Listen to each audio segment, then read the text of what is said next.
The phone in your hand, the electric car of the future, the weapons used by the world's most powerful militaries, the artificial intelligence race. They all depend on minerals buried beneath African soil. And now Africa is asking a question. Why should we own the ground but someone else owns the wealth? Because from Niger's uranium to Congo's cobalt, Zambia's copper, Guinea's bauxite, a battle is unfolding. Not for Africa's land, for Africa's leverage. And this may be the beginning of Africa's second independence. Africa won political independence decades ago, but economic independence is different. For generations, the pattern was simple. Africa exports raw materials. Other countries refine them. Other countries manufacture the high-value products. Other countries capture the biggest profits. Africa keeps the holes in the ground. Someone else keeps the factories, patents, supply chains, and jobs. But that old arrangement is starting to fracture. Not everywhere, not perfectly, and not without risks. Governments from the Sahel to southern Africa are beginning to demand more control over their soil. The question is no longer, who will mine Africa? It is, who will decide what Africa's minerals are worth? The world is in a minerals race. Lithium helps power batteries.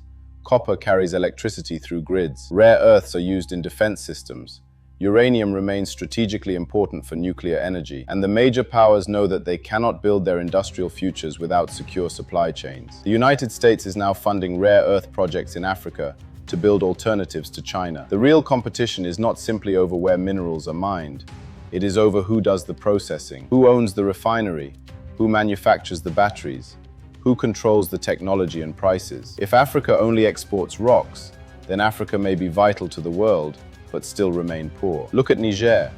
For years, uranium from Niger has been tied to France's nuclear energy story. In August, Niger granted a large-scale uranium permit to a state-controlled company. Supporters see sovereignty.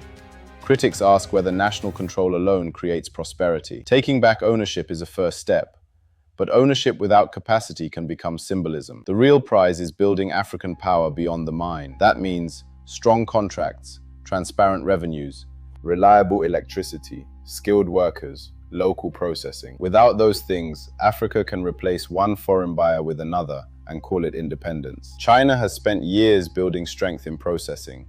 The United States and its allies want alternatives. Russia has expanded relationships in the Sahel, while Gulf states seek mining opportunities. African countries are no longer looking at them as saviors. They are competing bidders. Africa's leverage is growing. If African states coordinate, they can change the rules. Mining can create jobs, but it can also cause displacement, pollution, and corruption. In the Sahel, the mineral boom also collides with insecurity and armed competition. So when Africa takes back its minerals, we must ask, take them back for whom? For ordinary communities, schools, and hospitals. That is real economic liberation. Second independence means you can mine, but hire and train here, process here. You can profit, but communities must benefit. Africa must own its supply chain. Governments must hold themselves to high standards. No secret contracts, no stolen revenues. Will Africa remain the warehouse of the world, or where the world is built? Africa has the resources. The world has the demand. Can Africa turn wealth into power? The battle is underway. Tell me in the comments, which country will lead? Subscribe now.